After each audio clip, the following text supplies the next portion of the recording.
नमस्ते बच्चों, my self Jaiswal sir. हम पढ़ रहे हैं class 9th mathematics lines and angles. Last class में हमने आपको एग्जाम्पल 4 तक करा दिया था। Now we are moving ahead. Example 5 हम बाद में करेंगे। Let us come to example 6।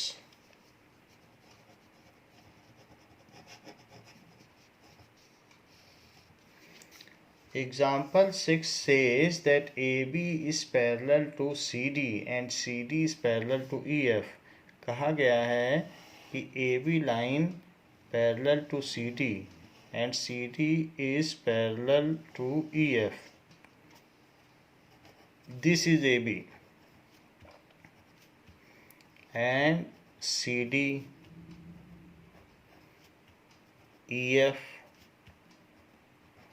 So these are AB किसके पैरेलल है? गिवन है कि AB is parallel to CD and CD is parallel to EF, ऐसा दिया गया है। और ये एंगल 90 डिग्री है। So this is only A। ये जो एंगल दिखाया जा रहा है इसी को ये माना गया है। सो A is 90 degree and this point is B। So B से E को मीट कराया गया है ऐसे, and this is D। D इसको माना गया है। Now this is D। D इधर लिख लेते हैं D। और ये भी है कि this angle is y degree है। दिस एंगल इज, ये एंगल x डिग्री है। B पॉइंट ये वाला, B is this. So AB is parallel to CD is parallel to EF। इसी तरीके से जो C और E पॉइंट हैं वो भी यही हैं जहाँ ये कट कर रहा है। This is C and this is E। इस तरीके का फिगर है। और कुछ एंगल्स भी दिए हैं। ये वाला एंगल 55 डिग्री है, 55 degree. This angle is Z, इसे Z कहा गया है, ये 90 डिग्री है। This much is given. तो आपको इसमें क्या पता करना है? Find values of X, Y, Z। ये सारी चीज़ें आपको पता करनी है कि X, Y, Z की क्या वैल्यू है। तो यहाँ पर हम ये बात जानते हैं कि AE ट्रांसवर्सल है। तो AE अगर ट्रांसवर्सल है तो AE इज ट्रांसवर्सल। एक तो ये बात है। अच्छा ये बताइए कि अगर AB CD के पैरेलल है और EF भी CD के पैरेलल है तो क्या AB और EF पैरेलल हुई? Yes, they are parallel. If two lines are parallel to same line, AB भी CD के पैरेलल है और EF भी CD के पैरेलल है, तो इसलिए AB और EF भी पैरेलल हुए। So AB is parallel to CD and EF is parallel to CD। ये तो गिवन है। This implies AB is parallel to EF। अब ये दोनों लाइन पैरेलल हो गई, ऐसा थ्योरम 6.6 के माध्यम से है। If two lines are parallel to same line then they are parallel to each other. Now और इसमें AE ट्रांसवर्सल है तो ये एंगल और ये एंगल को इंटीरियर एंगल हुए। कौन कौन से एंगल? BAE और AEF। So fifth, this further implies angle B A E plus angle A E F भी कह सकते हो या एफ ई ए, बीच में ई होना चाहिए। तो इन दोनों का सम 180 डिग्री होगा, क्योंकि if two lines are parallel then sum of co interior angle is 180 degree. This is also a theorem. तो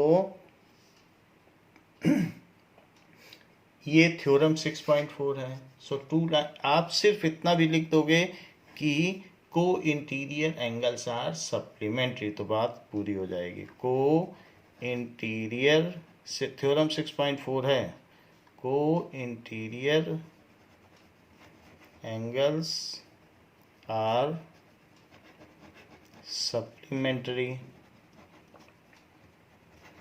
तो ये बात हो गई जिसमें कि ए ई एफ के टू पार्ट्स हैं, z प्लस 55। ए ई एफ को क्या लिखा जा सकता है, angle z plus 55। So B A ई को भी कुछ लिखा जा सकता है। बताओ बी ए ई क्या है, क्या बी ए ई 90 डिग्री है? तो हाँ, बी ए ई 90 डिग्री, आप देख लीजिए बी ए ई ये 90 डिग्री। और ए ई एफ को क्या लिखा जा सकता है, इसको ए ई एफ को z plus 55 degree. So this is 180 degree. तो अब हम क्या करेंगे, यहाँ पर z plus 145 degree is 180 degree. तो z क्या हो गया, 180 डिग्री माइनस 145 डिग्री। सो z क्या हो गया, 35 डिग्री। z की वैल्यू हमको पता चल गई। अब जरा देखिए, यहाँ BE भी ट्रांसवर्सल है। जरा देखिए BE ट्रांसवर्सल है किन दोनों के लिए, इन दोनों पैरेलल लाइंस के लिए। EF and CD are parallel line, CD है कि नहीं, CD और EF are parallel line and this is DE transversal. तो इस बात को लिख लें कि EF and CD are parallel and DE is transversal।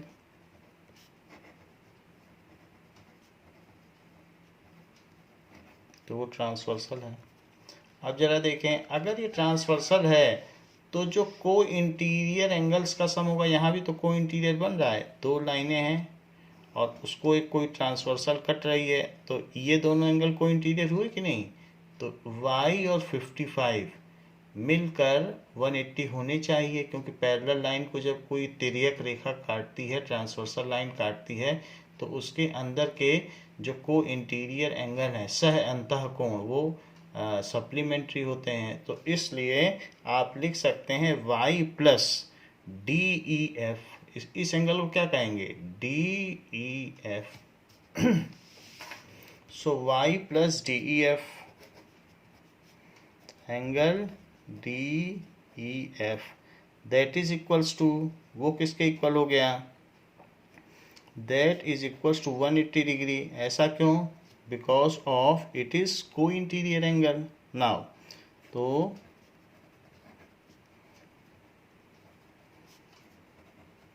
इसलिए सप्लीमेंट्री हुए। डी ई एफ कितना है, D E F is 55 degree. तो डी ई एफ 55 डिग्री है, तो 55 डिग्री है, तो हम इसको 55 रख देते हैं। y plus 55 degree is 180 degree. तो y क्या हो गया, y यहाँ से y is equals to 180 minus 55 degree. So y is equals to 125 degree, y 125 degree हो गया। और क्या y और x भी आपस में करस्पॉन्डिंग एंगल हैं, क्योंकि ये दोनों पैरेलल लाइन है और उसको ये ट्रांसवर्सल कट कर रही है, तो ये दोनों फेसिंग टूवर्ड सेम है और ट्रांसवर्सल के एक ही तरफ है। So these are corresponding angles, तो ये इक्वल होने चाहिए। Now as A B is parallel to C D, A B is parallel to C D तो गिवन ही है, और बी डी इसकी ट्रांसवर्सल है। So A B is parallel to C D, A B और C D parallel हैं, and B D is transversal.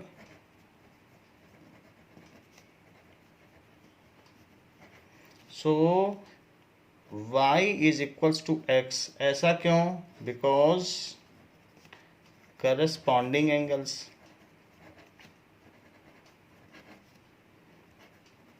तो y की वैल्यू आ चुकी है 125, तो y की जगह आप 125 डिग्री रख दो, तो इससे x आ गया। तो हमें x चाहिए था जो कि मिल गया, हमें y चाहिए था जो कि मिल गया, हमें z चाहिए था जो कि मिल गया। सो इस तरीके से these are the three answers.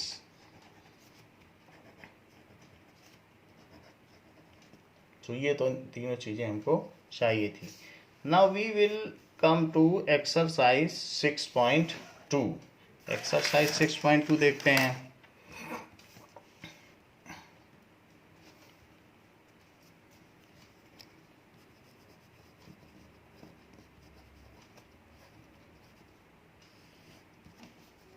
पहले क्वेश्चन में कहा गया है कि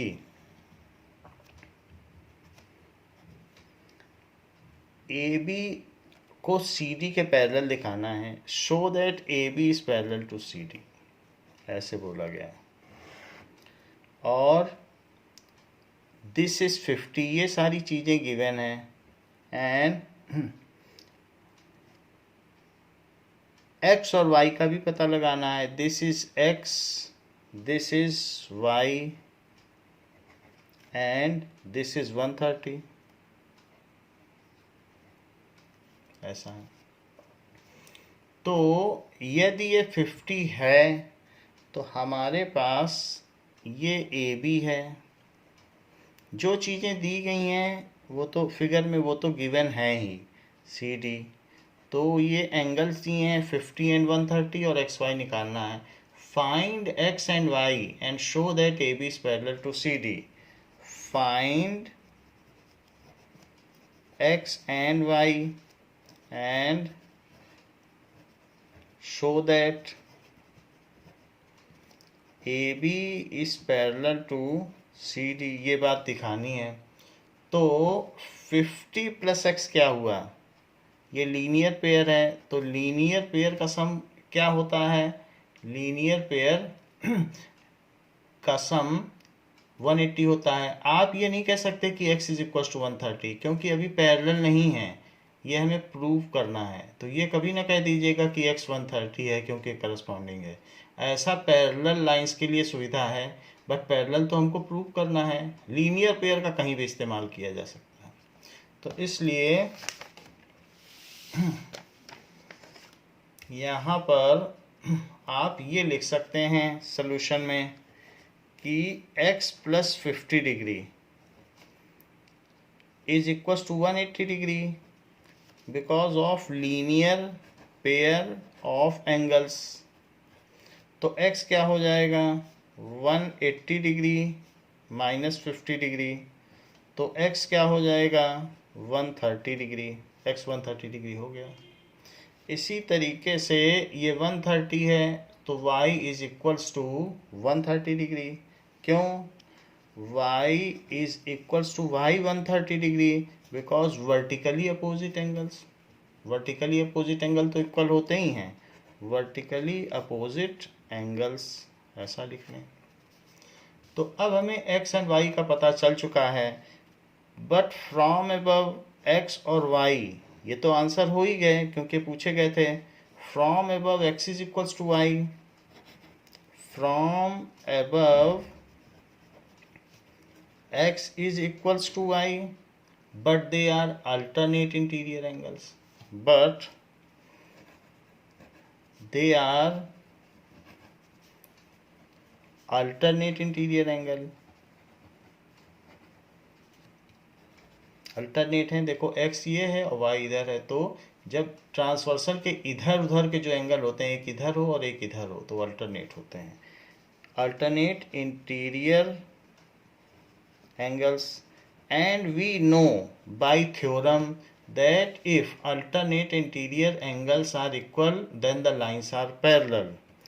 We know that if one pair of alternate, दोनों भी नहीं होने चाहिए, वन ही काफ़ी है, one pair of alternate, theorem 6.3, alternate interior angles are equal,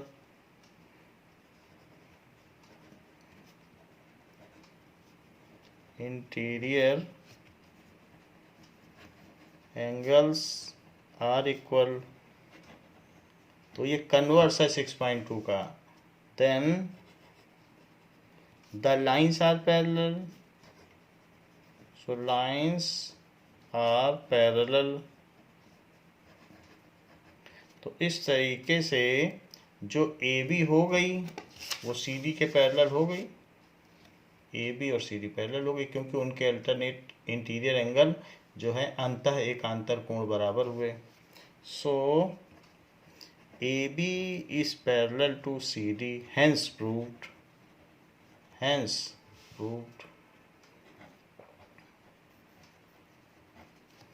अब देखें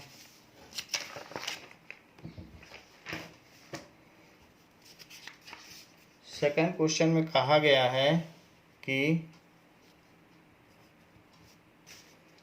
फिगर में AB is parallel to CD and CD is parallel to EF, ऐसा दिया गया है. AB is parallel to CD और CD is parallel to EF. ये AB है, A B C D E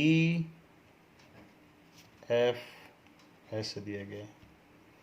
And these are parallel and a transversal cuts it, इसको एक transversal cut करती है. So the line which cuts two or more lines is called transversal. ये जरूरी नहीं है टू को ही कट करें. तो यहाँ पर एक एंगल x दिया गया है, ये एंगल y दिया गया है और ये एंगल z दिया गया है ऐसे. और गिवन में क्या है, AB is parallel to CD and EF is parallel to CD. दोनों CD के पैरेलल हैं और हमें पता क्या करना है, टू फाइंड. एक और भी चीज़ दी है कि y is to z is equals to 3:7. ये सब चीज़ गिवन है. टू फाइंड, सो हमको पता क्या करना है, to find X Y Z, ये सारी चीज़ें पता करनी. देखिए जब AB CD के पैरेलल है, AB is parallel to CD and EF is parallel to CD, ये गिवन है. तो AB is parallel to EF, जब टू लाइंस किसी तीसरी लाइन के पैरेलल होती हैं then they are also parallel to each other. So it is by theorem 6.6, if two lines are parallel to third line then they are also mutually parallel to each other. So इसलिए ऐसा हुआ. आप लिख लें, पूरा statement देना चाहें तो पूरा दे दें और थ्योरम याद है तो थ्योरम 6.6 भी लिख सकते हैं. ये है, लेकिन जो थ्योरम है वो 9 तक ही काम आएगी, 10th के बाद आपको पूरा स्टेटमेंट लिखना होगा. अब ये चीज़ हो गई. देखिए यहाँ पर जो AB तो CD के पैरेलल है, तो x प्लस वाई क्या हुआ, x plus Y is equals to 180 degree, क्योंकि ये को इंटीरियर एंगल्स हैं. सो x प्लस वाई, इससे हमने ये देख लिया क्योंकि AB is parallel to CD, तो ये गिवन ही है. सो और AB किसके पैरेलल हो गया, EF के भी, क्योंकि ये हमने निकाल लिया है. तो x plus Y is equals to 180 degree. ये है. क्यों ऐसा है, 180 क्यों है, क्योंकि ये को इंटीरियर एंगल्स हैं. को इंटीरियर एंगल्स किसके हैं? Of parallel lines. अगर पैरेलल लाइंस के को इंटीरियर एंगल्स हैं तभी 180 होंगे, ऐसे सब को इंटीरियर एंगल इक्वल नहीं होते हैं। अच्छा, सिर्फ इन्हीं दोनों लाइन पे ध्यान दो। क्या ए बी ई एफ के पैरेलल है? तो है। तो क्या एक्स और जेड इसके अल्टरनेट इंटीरियर एंगल हैं? तो हैं। तो क्या एक्स और जेड इक्वल होंगे? तो किस थ्योरम से होंगे? 6.2। यदि दो लाइंस पैरेलल हों तो उनके अल्टरनेट इंटीरियर एंगल्स इक्वल होते हैं, ऐसा 6.2 थ्योरम कहती है, जिसको हमने प्रूव भी किया है। तो x is equal to Z as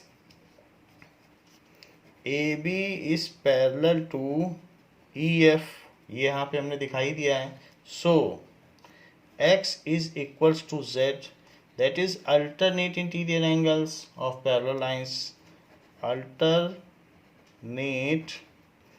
interior angles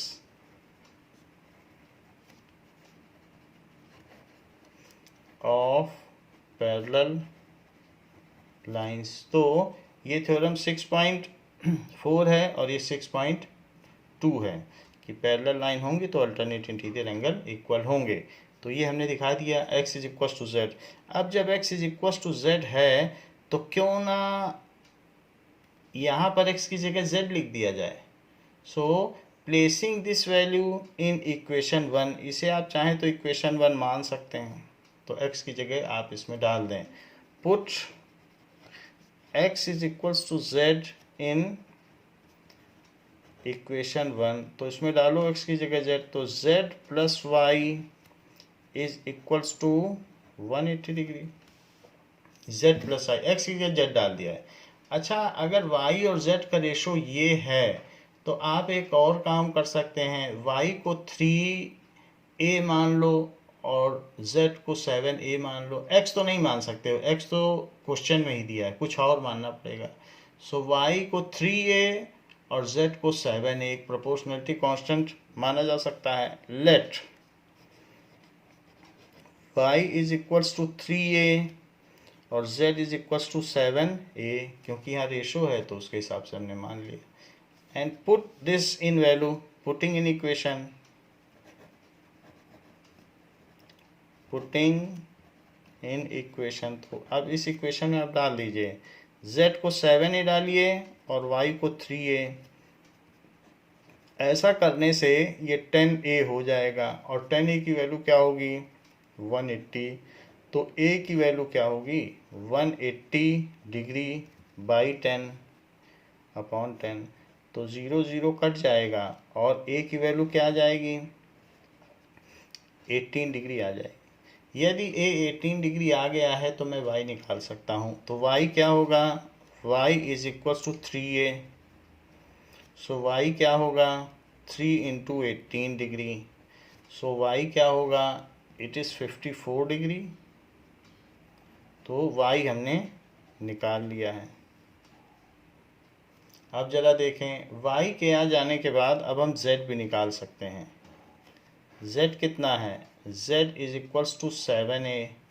तो z is equals to 7 into 18 degree, क्योंकि a 18 डिग्री आया है तो 18 इट इज़ 126 डिग्री। तो z की वैल्यू हो गई 126 डिग्री। z किसके इक्वल दिया गया है?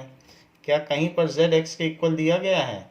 So as x is equals to z, so x भी इतना हो गया।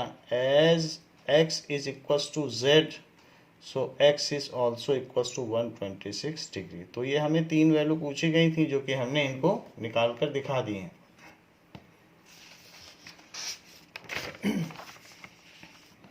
नाउ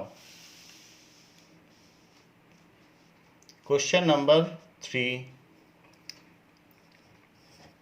क्वेश्चन नंबर 3 में कहा गया है कि A B is parallel to C D. एक लाइन दी है जो कि दूसरी लाइन के पैरेलल है। So A B is parallel to C D. A B is parallel to C D, ऐसे है। एंड ये भी दिया है कि E F is perpendicular to C D. एक ऐसे लाइन ली गई है जो कि ई एफ है।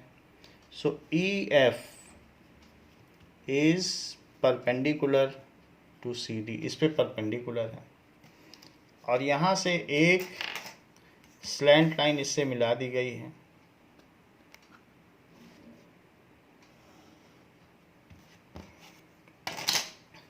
This is G point. तो ये सारे पॉइंट दिए गए हैं। तो गिवन में हम लिख लें व्हाट इज गिवन। गिवन में A B is parallel to C D, E F is perpendicular to C D, ये चीज़ दी गई है।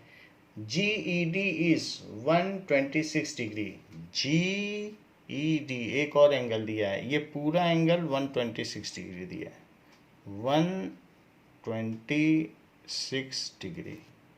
सो इसलिए angle G E D is 126 degree. पता क्या करना है? टू फाइंड, हमको पता करना है ए जी ई, और पता करना है जी ई एफ, और पता करना है एफ जी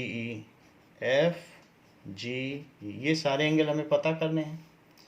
नाउ अब ये देखिए जो जी ई डी है, एंगल जी ई डी, ये दो एंगल्स का सम है, एक ये वाला एंगल और एक ये वाला एंगल, ये और ये, जिसमें से एक 90 भी है। सो it is angle G E F. एक तो एंगल हो गया जी ई एफ, और दूसरा F E D, plus angle F E D, दो एंगल हो गए। एफ ई डी, जो एफ ई डी है इसे 90 लिखा जा सकता है। जी ई डी तो मुझे दिया है, जी ई डी 126, तो पहले तो यहाँ 126 लिखो, जी ई एफ को ऐसे ही रहने दो, और जो एफ ई डी है, क्योंकि लाइन परपेंडिकुलर है तो इसलिए ये 90 डिग्री हुआ। आप यहाँ पर क्लेरिफिकेशन दे सकते हैं क्योंकि E F is perpendicular to C D, इसीलिए हमने 90 डिग्री लिखा है। तो एंगल जी ई एफ क्या हो गया? 126 में से आप 90 डिग्री माइनस कर लें, so it is now 36 degree. It is equals to angle G E F. So G E F क्या पूछा गया है? तो हाँ पूछा गया है, तो इसको रेक्टेंगल में डाल दें। अब आगे देखिए, हमें जी ई एफ का पता चल चुका है, अब हमें पता करना है एफ जी ई। अच्छा एक बात बताइए कि दो लाइन हो और उसको एक ट्रांसवर्सल कट करती हो और ये एंगल 126 हो, और आपसे ये पूछा जाए तो क्या आप बता दोगे? पैरेलल लाइंस हैं और उनकी को इंटीरियर एंगल्स हैं, ऐसा ही कुछ हमसे पूछा जा रहा है, एफ जी ई। तो यहाँ पर एक पॉइंट है एफ, ये है जी, ये है ई, और दूसरा क्या है? G E D. तो ये लिखा जा सकता है कि angle F G E plus angle G E D, इन दोनों का सम 180 डिग्री क्यों होगा? क्योंकि ये को इंटीरियर एंगल्स हैं, सह अंतः कोण हैं, अंदर में एक ही तरफ हैं, तो इसलिए को इंटीरियर एंगल्स किसके हैं? Parallel lines. so co-interior angles of parallel lines are supplementary. So co-interior angles of parallel lines are supplementary. supplementary way angle होते हैं जिनका कि सम 180 डिग्री होता है, तो हमने 180 लिख दिया।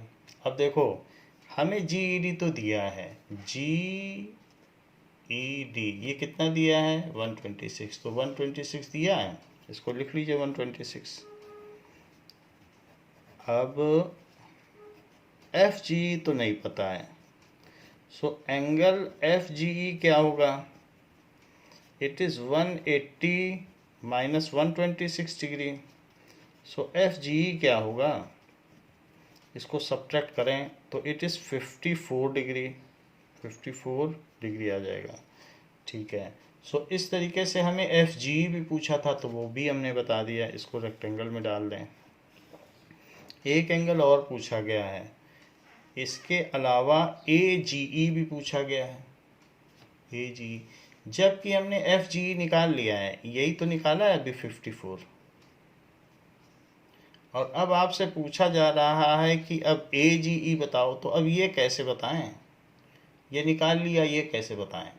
क्या ये दोनों लीनियर पेयर हैं? तो हाँ। अब कुछ लोग कहेंगे लीनियर पेयर से मत बताओ, अल्टरनेट इंटीरियर एंगल से बता दो। उनकी भी बात सही है, क्योंकि ए जी ई और ये वाला, ये और ये अल्टरनेट हैं, तो जब दो लाइंस पैरेलल होंगी तो उनके अल्टरनेट इंटीरियर एंगल्स इक्वल होंगे। तो इसलिए A G E is same as G E D, वो भी किया जा सकता है। दोनों तरीके हैं, अगर इन दोनों का सम 180 कर लो तो भी पा जाओगे।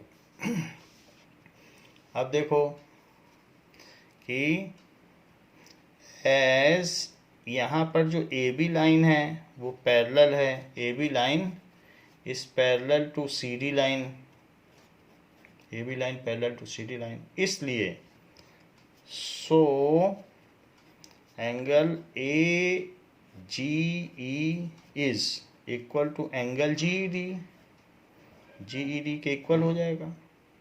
ऐसा क्यों होगा? Alternate interior angles of parallel lines,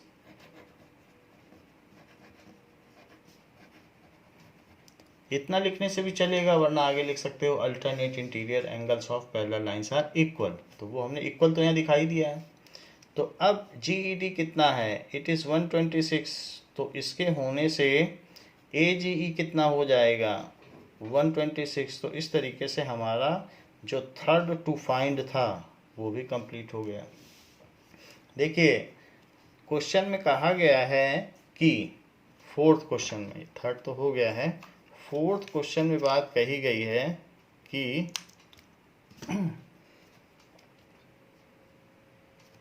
इस तरीके से है, this is the line and next is this line, ऐसे।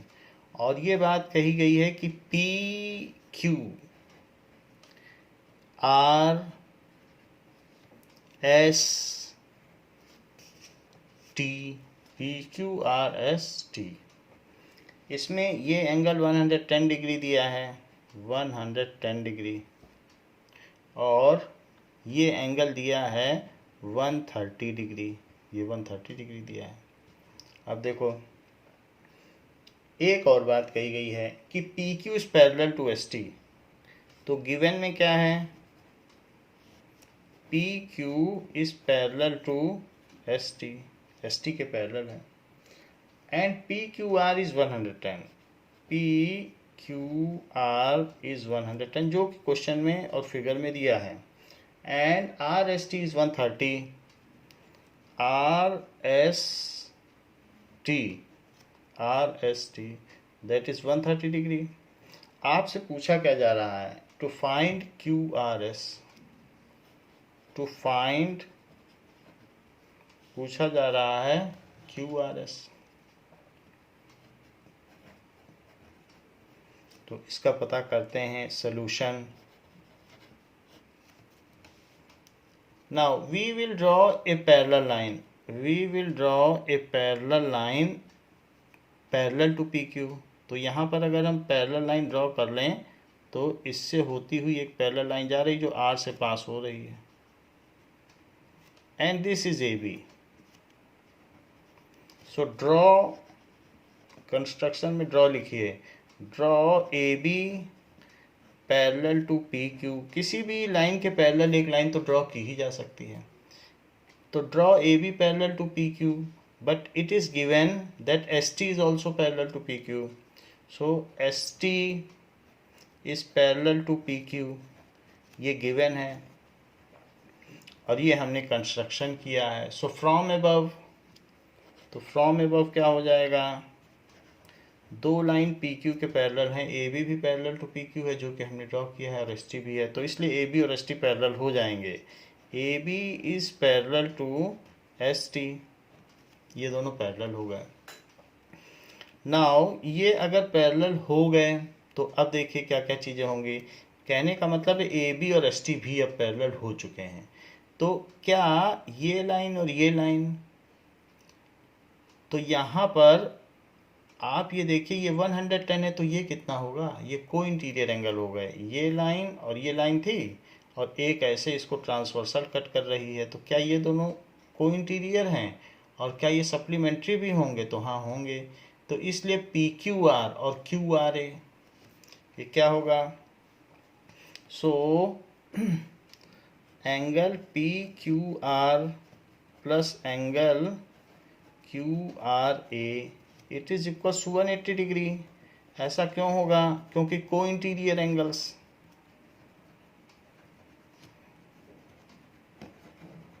को interior angles of parallel lines, तो पैरेलल ऊपर दिखा दिया गया है और यहाँ सप्लीमेंट्री है, तो co interior angles of parallel lines are supplementary. पूरा स्टेटमेंट ये है, co interior angles of parallel lines are supplementary.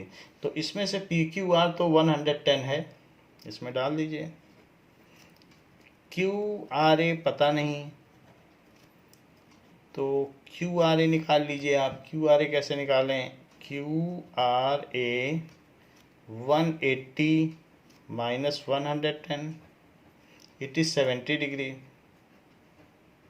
Q R A 70 degree हो गया है, ये चीज़ पता चल चुकी है क्यू आर ए कि अब ये 70 डिग्री हो गया है। नाउ इट इज 70 डिग्री, तो अब देखिए जब ये 70 डिग्री आ चुका है तो हमें इधर भी यही फार्मूला लगाना चाहिए, क्योंकि अब जो ए बी है वो एस टी के भी तो पैरेलल है, ऐसा हमने यहाँ लिख लिया था। So A B is parallel to S T, A B is parallel to S T. जब ए बी एस टी के पैरेलल है तो ऐसे केस में A B is parallel to S T, तो ज़रा देखें कि R S T, so angle R S T plus angle S R B, angle S R B ये क्या होगा, 180 होगा। क्योंकि ये भी वही बात है, टू लाइंस हैं और उसको एक ट्रांसवर्सल इंटरसेक्ट कर रही है जिसमें से एक एंगल 130 है, तो इन दोनों को मिल के तो सप्लीमेंट्री होना होगा जो को इंटीरियर एंगल्स हैं। ऐसी भी हमारी एक थ्योरम है, दैट इज़ थ्योरम 6.4 कि सम of co interior angle is supplementary. तो हमने वही दोनों लिख दिया, दिस प्लस दिस, ठीक है, आर एस टी और एस आर बी। क्लैरिफिकेशन देना होगा, co interior angles, so these are co interior angles, जिसमें से आर एस टी 130 डिग्री है तो इसको 130 डिग्री लिखिए, और एस आर बी का पता नहीं, S R B it is 180 degree. So angle S R B क्या हो गया, एंगल एस आर बी हो गया 180 माइनस 130 डिग्री जो कि 50 डिग्री हो गया। So angle S R B 50 degree हो गया। अब देख लो दो चीज़ें हो गई, एस आर बी 50 डिग्री हो गया यानी ये 50 डिग्री हो गया, और इसके अलावा एक और भी एंगल था जो 70 हुआ था, बताओ कौन सा था, क्यू आर ए, वो 70 था, तो ये क्यू आर ए को 70 लिखो, ये 70 हो गया। तो अब इस लाइन पे 3 एंगल्स बन रहे हैं, एक ए आर क्यू, एक क्यू आर एस और एक क्यू आर बी। इन तीनों का सम 180 होना चाहिए, because angle on a line at a point, तो उनका सम 180 होता है। तो इस तरीके से now angle Q R A plus angle Q R S plus angle S R B, इन तीनों का सम 180 होगा। क्यों होगा, angles on a line at a point, angles on a line at a point भी लिखिएगा, एट ए पॉइंट, ये चीज़ हो गई। तो ये हमने लिख दिया। इसमें से हमें दो एंगल पता है, क्यू आर ए के बारे में पता है कि ये 70 डिग्री है, और ये भी पता है कि एस आर बी 50 डिग्री है। सो एस आर बी को भी 50 लिख लें, जो कि 180 डिग्री है। So angle Q R S plus 120 degree is equals to 180 degree. तो एंगल क्यू आर एस कैसे आएगा, 180 degree minus 120 degree. So this is 60 degree, जो कि पूछा गया है, क्यू आर एस। सो ये क्यू आर एस हो गया। अगले क्वेश्चन में कहा गया है कि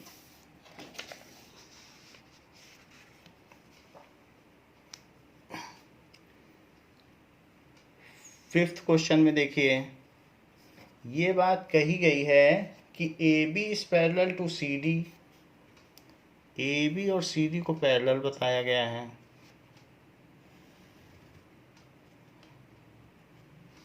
सो this is A B, this is C D, and they are parallel. Now a triangle is formed between two lines, which is PQR, PQ and R ऐसे है। और कुछ एंगल्स भी दिए हैं। ये 50 डिग्री दिया है,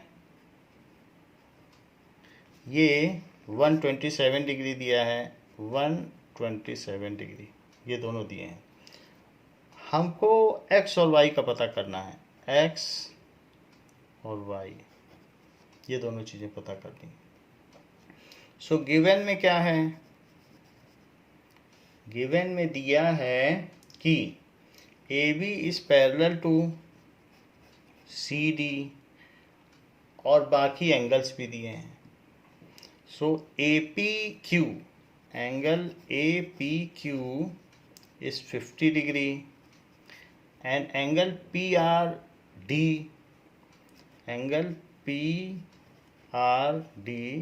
is 127 डिग्री, ये D है। To find x and y, तो जब भी दो लाइंस को, जैसे ये टू पैरेलल लाइंस हैं और उसको ये लाइन कट कर रही है, तो ये अगर 50 है तो x क्या हुआ, क्योंकि ये लाइन कट कर रही है, इसको ट्रांसवर्सल है। So P Q is transversal. Solution में देखिए, A B is parallel to C D and P Q is transversal.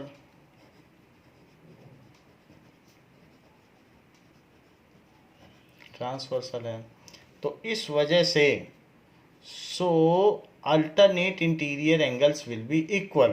So x is equals to angle APQ, ऐसा होना चाहिए, क्योंकि ये इसके इक्वल होना चाहिए, because they are alternate interior angles.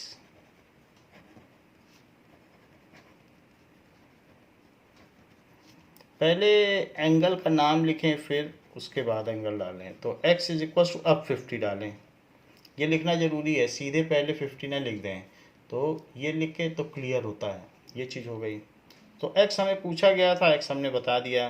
Next देखिए, इसी तरीके से ये दो लाइन हैं और उसको ये ट्रांसवर्सल कट करती है। वो बात अलग है कि इसमें टू एंगल्स हैं, एक y है और दूसरा एंगल 50 है, बट ये पूरा एंगल जो भी है वो इस एंगल का अल्टरनेट तो है। तो इसलिए हम ये कह सकते हैं कि जो APR है वो PRD के बराबर है। APR और PRD, ये पूरा एंगल लेना, APR, so this complete angle. So AB is parallel to CD, AB is parallel to CD and PR is transversal, PR is transversal. तो ऐसा होने से जो एंगल APR होगा वो PRD के इक्वल होगा। PRD ऐसा क्यों होगा? Because these are alternate interior angles. और हम जानते हैं कि अगर दो पैरेलल लाइंस हों तो थ्योरम 6.3 से उनके अल्टरनेट इंटीरियर एंगल्स इक्वल होते हैं। तो इसलिए APR में दो एंगल हैं, आप देख लें। APR में एक 50 डिग्री है और एक Y है। तो APR की जगह आप Y + 50 डिग्री लिखें, जबकि PRD में 127 है। PRD तो 127 डिग्री लिखते हैं। इससे Y की वैल्यू पता चल जाएगी। Y की वैल्यू कैसे आएगी? 127 डिग्री, और उसमें से कितना माइनस कर दें?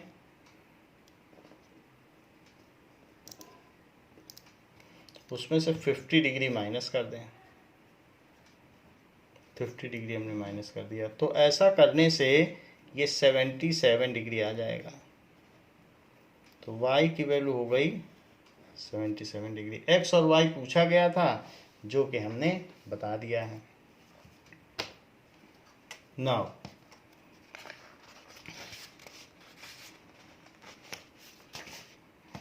Next is question number 6। तो क्वेश्चन नंबर 6 देखें क्या कहा गया है।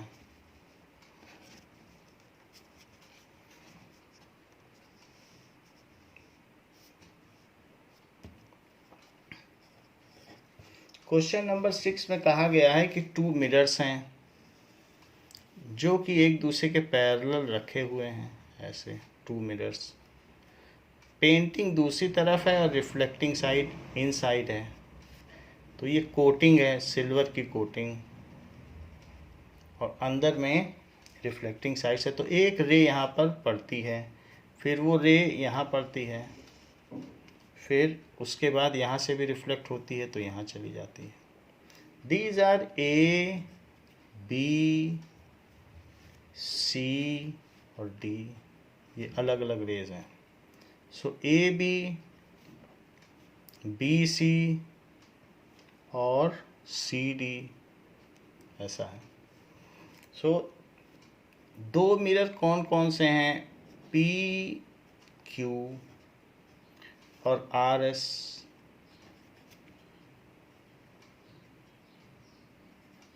सो PQ गिवन में क्या है? PQ is parallel to RS. Are two mirrors parallel placed to each other? AB is the incident ray. AB इसमें incident ray strikes the mirror PQ at B, और reflected ray फिर से दूसरे mirror में incident होती है जो कि strikes at C, and then from C it is again reflected and comes out at CD. तो आपको प्रूव करना है AB is parallel to CD.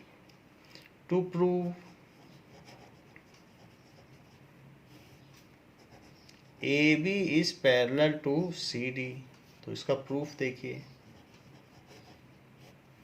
Proof के लिए आप इसमें एक यहाँ से परपेंडिकुलर ड्रॉ करें। तो परपेंडिकुलर लाइन इसमें आप ड्रॉ कर लें ये, और यहाँ पर भी एक परपेंडिकुलर लाइन ड्रॉ कर लें।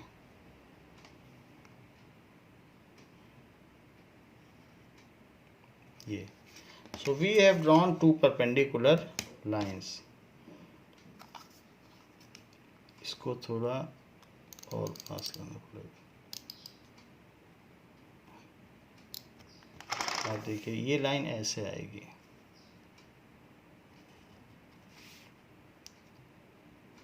ये सो ए भी पास में आ जाएगा। फिर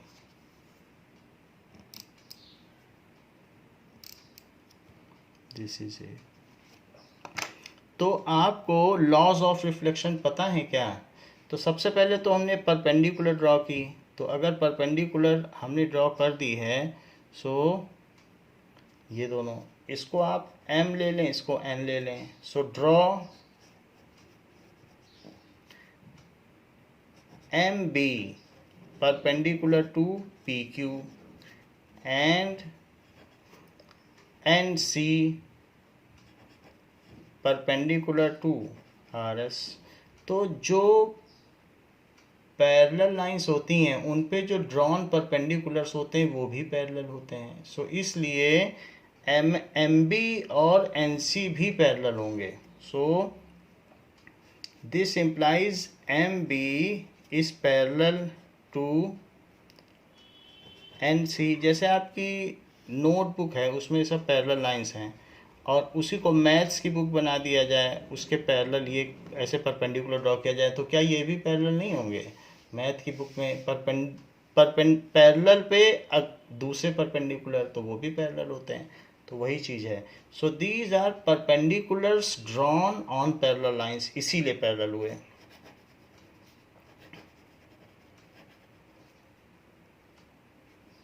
और नहीं तो आप इसे एक्सटेंड कर लें। तो अगर और एक्सटेंड करेंगे तो यहाँ तक एक्सटेंड करोगे तो ये 90 हो जाएगा। तो 90 + 90, तो ये भी 90 और ये भी 90, तो भी तो पैरेलल हो गए। तो ये 90 पे जा रहा है, ये भी 90 पे जा रहा है। तो इसलिए परपेंडिकुलर ड्रॉन, ये सफिशिएंट रीजन है, ड्रॉन ऑन पैरेलल लाइंस, ये चीज़ हो गई।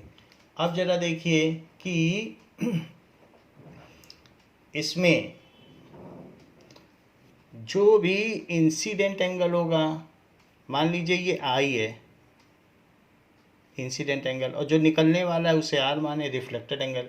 तो जो परपेंडिकुलर लाइन पर एंगल बनता है किसी भी मिरर में, अगर जो रे पड़ती है फॉलिंग रे, तो उसका एंगल इंसिडेंट एंगल कहलाता है, और जो रे निकलती है उसका एंगल कहलाता है रिफ्लेक्टेड एंगल। तो दो अलग अलग नाम हैं। So in mirror by law of reflection the incident angle is equal to reflected angle. So by laws of reflection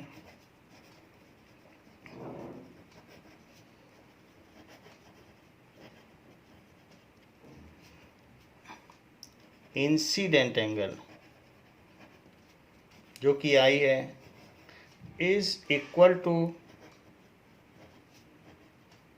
incident angle is equal to angle of reflection. इसे angle of incidence भी कह सकते हो, angle of reflection. So I is equals to R हो गया, I is equals to R. ये भी आई होगा लेकिन हमें मालूम नहीं इसका क्या एंगल होगा, इसलिए इस एंगल को हम I1 मान लेते हैं और इसको R1 मान लेते हैं। पर ये भी तो मिरर में गिर रहा है, तो ये जो नॉर्मल से वो एंगल बनाते हैं वो इंसिडेंट और रिफ्लेक्टेड होता है। Similarly I1 is equals to R1।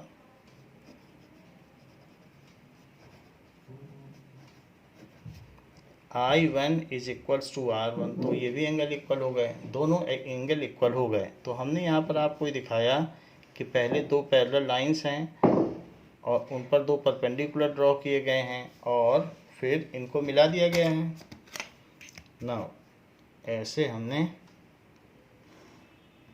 तो यहाँ पर एक इंसिडेंट रे है और ये है रिफ्लेक्टेड रे। फाइनली जो रिफ्लेक्ट होती है, ये तो आने वाली है और ये जाने वाली है। तो यहाँ दिखाया I, यहाँ दिखाया R, यहाँ दिखाया I1 और यहाँ दिखाया R1, ऐसे दिखाया आपको। अब ज़रा देखिए कि ये M है, ये B है, ये N है, ये C है। तो क्या R और I1 इक्वल होंगे? क्योंकि ये दोनों पैरेलल लाइंस हैं और ये इसकी ट्रांसवर्सल है। तो अगर आप ध्यान दें तो दो पैरेलल लाइन को अगर एक ट्रांसवर्सल कट करें ऐसे, तो यहाँ बनने वाला R एंगल और यहाँ बनने वाला I1 एंगल, क्योंकि Z बन रहा है ना, इससे इसमें Z बन रहा है, तो ये और ये दोनों पैरेलल मानिए, इसे भूल जाइए। तो ये दोनों पैरेलल ट्रांसवर्सल है, तो ये दोनों अल्टरनेट इंटीरियर एंगल होंगे। So as BM is parallel to NC, so R is equals to I1, R is equals to I1। क्यों इक्वल होंगे? क्योंकि ये अल्टरनेट इंटीरियर एंगल्स हैं।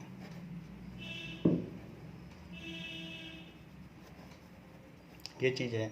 तो अब हम ये कह सकते हैं कि आर आई वन के इक्वल हो गया है। अब जरा देखें, this is A B C, ठीक है। तो एंगल ए बी सी को क्या लिखा जा सकता है बताओ? Angle A B C is equals to I plus R. I plus R लिखा जा सकता है। तो लेकिन आई किसके इक्वल है? आई आर के इक्वल है। तो हम इसको लिख सकते हैं आर प्लस आर, क्योंकि दोनों एंगल इक्वल हैं, इंसिडेंट और रिफ्लेक्टेड रे, ये तो हमें मालूम है इक्वल होते हैं, तो हम आर प्लस आर लिख रहे हैं। So it is A B C is equals to 2r। 2r लिखा जा सकता है। अगर ये 30 है तो ये भी 30 होगा, तो आप चाहे 2 टाइम्स ऑफ 30 लिख लो तो भी सही है टोटल एंगल। यहाँ देखो, इसी तरीके से बी सी डी क्या होगा? Angle B C D is I1 plus R1। I1 plus R1 होगा, लेकिन R1 और I1 इक्वल हैं। I1 is equals to R1, तो आप इसे दोनों को I1 लिखें, R1 ना लिखें। हमें ये चीज़ पता चल चुकी है कि ये दोनों इक्वल हैं, तो हम इन सब को R में बदल देना चाहते हैं और इन सब को I में बदल देना चाहते हैं, बाद में हम इक्वेट कर देंगे। So this is equals to 2I1। तो बी सी डी 2I1 है, बी सी डी 2I1 है, और यहाँ पर ए बी सी क्या है? 2R है। ऐसी बात है। तो हमें ये बात मालूम चल चुकी है कि R is equals to I1। R is equals to I1, इसे आप इक्वेशन 1 डाल दें तो R I1 के इक्वल है। तो अगर R I1 के इक्वल है तो क्या उसका दुगना उसके दुगने के इक्वल नहीं होगा? तो by equation 1 R is equals to I1। अब ऐसे लिखो, by equation 1 R is equals to I1। तो जो चीज़ इक्वल होती है उसका डबल भी इक्वल होता है। दिस इम्प्लाइज दोनों तरफ 2 से मल्टीप्लाई कर दो, 2R is equals to 2I1। लेकिन 2R की जगह क्या लिखोगे? A B C. तो 2I की जगह 2I1 की जगह क्या लिखोगे? B C D. तो ए बी सी और बी सी डी तक बात पहुंच गई है। अब देखो, ए बी सी और बी सी डी, तो ये क्या हैं? ज़रा फिर से देखें। एक लाइन ये जा रही है, एक लाइन ये जा रही है, और ये उसको इंटरसेक्ट कर रही है। तो ये बात हुई ए बी सी की, और ये है बी सी डी की। तो क्या ये अल्टरनेट एंगल नहीं है जिनको हम इक्वल बता रहे हैं? ए बी सी जिसको कि हम 2R बता रहे हैं, बी सी डी को 2I1 बता रहे हैं, ये इक्वल पाए गए। देख लो, पाए गए, इक्वल थे। उसका डबल किया, फिर उसकी जगह उसकी ये जो वैल्यू थी वो डाल दी, 2R की जगह ये डाल दी, 2I1 की जगह ये डाल दी। तो अब ये इक्वल हैं, लेकिन ये अल्टरनेट भी हैं, but they are alternate interior angles, but they are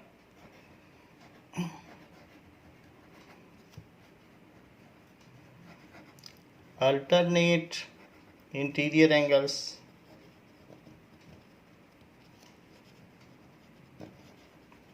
so अगर अल्टरनेट इंटीरियर एंगल्स इक्वल होते हैं तो लाइंस पैरेलल होती हैं। सो ये दोनों इक्वल हैं, तो ये जो लाइनें हैं जिनको कि ट्रांसवर्सल कट कर रही है वो पैरेलल होंगे। So A B is parallel to C D. So A B is parallel to C D. ये हमारी थ्योरम 6.3 है कि अगर अल्टरनेट इंटीरियर एंगल एक भी पेयर इक्वल हो जाए तो लाइंस पैरेलल होती हैं। Hence proved. ये चीज़ प्रूव हो गई। तो इस क्लास के लिए बच्चों इतना ही। एक हमारा एग्जाम्पल पहले का भी बच रहा है, एग्जाम्पल 5, और एक एक्सरसाइज है जो नेक्स्ट है 5.3, उस 6.3, तो उसको हम नेक्स्ट वीडियो में करेंगे। थैंक यू बच्चों।